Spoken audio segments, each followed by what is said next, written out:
राम राम मंडळी. या रानातल्या आता सगळी घाण काढून झाल्या आणि ड्रिपच्या पायपा बी आहेत त्या तशाच जोडलेल्या सरीत घेतल्यात. मग आता ह्यात मी वांगी लावणार आहे. त्यासाठी एक बेड आड मी नंगरीवर लावली बघा. आता ज्या बेडला वांगी लावायची आहेत का नाही त्या बेडवर अशी नंगरी ओढून घ्यायला लावली बघा माणसानं.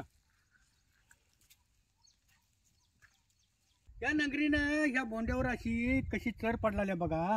आणि ह्या चरीतच भेसळ डोस मी लागवड टाकून घेणार आहे आणि हातानंच ही बेड होता तसा करणार आहे. की असं बेडवर का नाही कडाबरोबर पुढं सगळी नंगरी मारून घ्यायची म्हणजे लागवड टाकाय बरं पडतंय.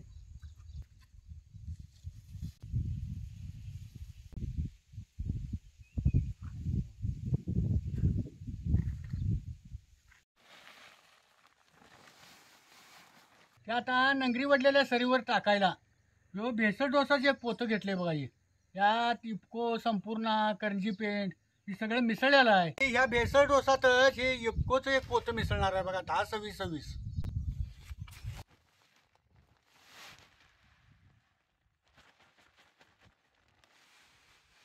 ही लागवड आता सगळी एकाच आता मिसळून घेऊन त्या सरीवर टाकणार.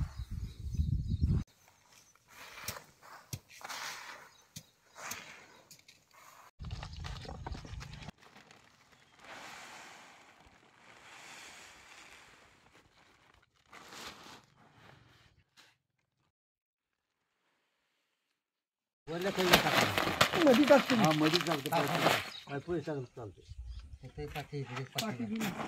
आता ही नंगरी वडल्या का नाही यातच ही असं भेसळ डोस लागवड टाकायची.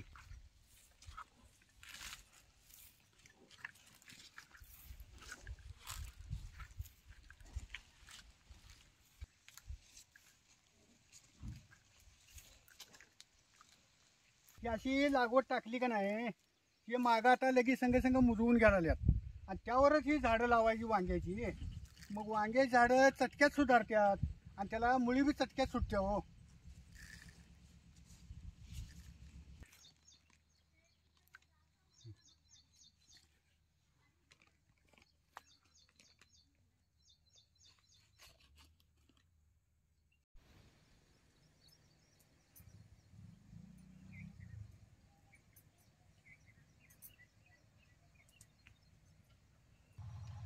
पहिले मेथीच्या भाज्या पाऊस लय पडताना पाक लोकांच्या गेल्या. आता मेथी केली की नाही घटकत पाऊस पडतो या घटकत ऊन पडतं या त्याने मेथी मग जाळाय बघते हो. मग ह्या दिवसात त्यांना मेथी चांगली येत नाही. काल यांनी जरा बाजारात ना मेथीची भाजी आणली बाई. मेथीची भाजी बटाटा आणि डाळीच पीठ घालून जरा कालवण करणार आहे. काही निवडून घेतलेली मेथी जरासा बारीक चिरून घेतो की काही भाजी कालवणात घालायची म्हणून मी चिरून घेतो. या भाजी करायची असली की नाही चिरून घ्यायची नाही निवडूनच घ्यायची. मग आता या बटाटोच्या साली काढून बारीक बटाट चिरून घेतो की बटाटोचा 4 भाग करून घेतो.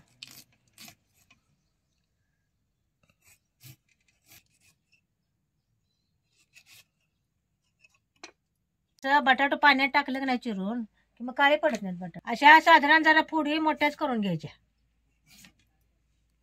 आता कढई गरम झाल्या जरा तेल ओततो की कढई चांगली गरम झाल्यावरच मगच तेल ओत. आता ह्याच्यात 1 चमचाभर मोहरी टाकायची. अशी मोहरी तडतडली की नाही मगच त्यात जिरे टाकायची. बारीक चिरलेला कांदा बी तेलात टाकायचा. कांदा बी जरा जास्तच घालायचा.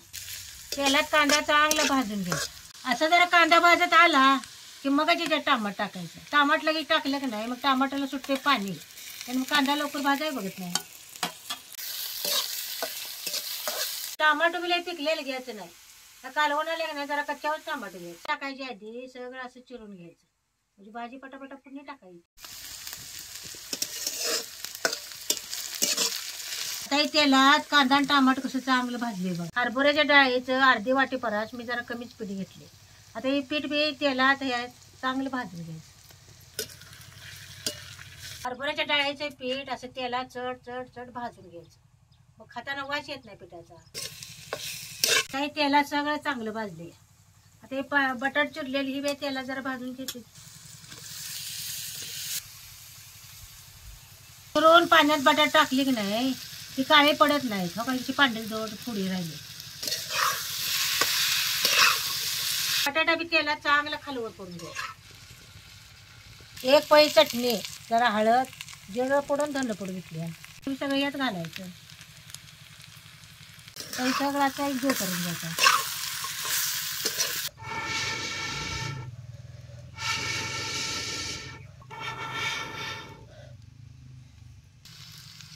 आता हे सगळं बटाट होते तेलात चांगलं भाजले. आता ही चिरलेली मेथी व्यात टाकायची. आता ही तेलात चांगलं सगळं खालवर करून घ्यायचं. आता ह्याच्यात जरा पाणी ओतून घ्यायचं.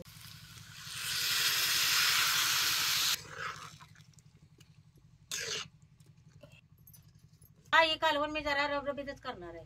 आणि जरा शिजून त्याचं पाणी आटते. त्याच्यात जरा मीठ टाकतो की जरा झाकून ठेवतो म्हणजे आणि शिजतंय. आता ह्याच्या संग खायला जरा ताकाची कढी करणार. हे जरा दही लावलं होतं तर हलवून घेतं की.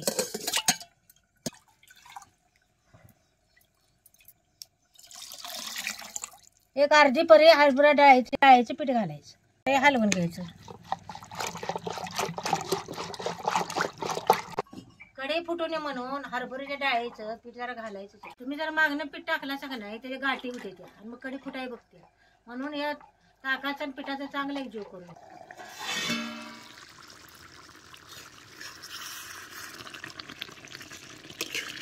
तर जरा बटाटा शिजलाय का बघतो की.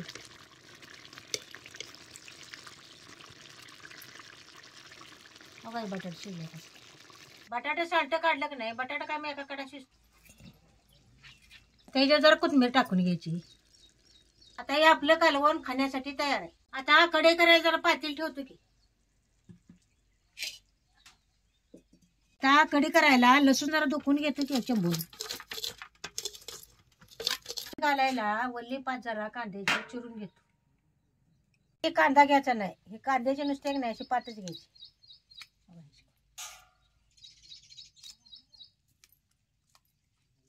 बारीकच एकदम चिरून घ्यायची.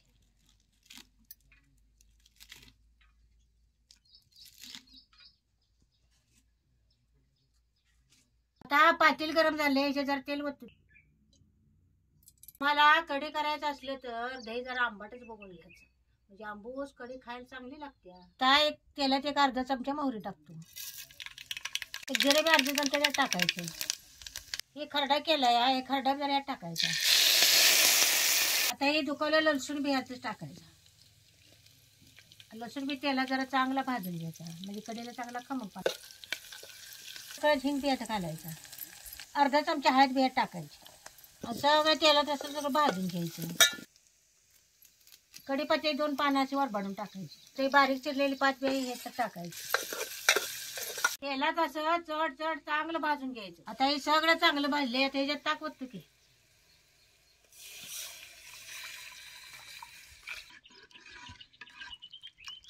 आता ह्याला कशी चांगली फोडणी बसली बघा. आता ह्याच्यात मीठ टाकतो. कढीत जरा मीठ जास्त टाकायचं म्हणजे कढी खाताना चांगली लागते. त्याच्यात जरा कोथिंबीर टाकतो.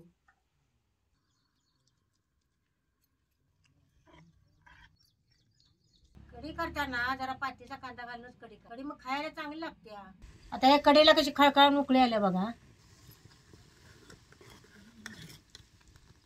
आता या कढीला उकळी आली तर चालते का तर आपण बेसनचं पीठ घातले त्याने कढी मग फुटत नाही. जशी कढीला उकळी येईल तशी कढी कशी मिळवून यायला लागली बघा. आता जर डाळीचे पीठ घातलं का नाही कढी मग चांगली मिळून येते. आता या कांद्याच्या पातीची कढी आपली खाण्यासाठी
अगं कालवण बी आणि कांद्याची पात घालून केलेली कढी एक नंबर झाली ग. वा होती मग कांद्याची पात म्हटलं जरा कडेत घालून करावी तर करू. हे चांगली झाल्या कढी. आणि तू फराळ कवा करणार? अहो जरा मागणं करतोय की जरा नंतर फराळाचं. मागणी करते. हा करतो मागणं, तुम्ही जेवा.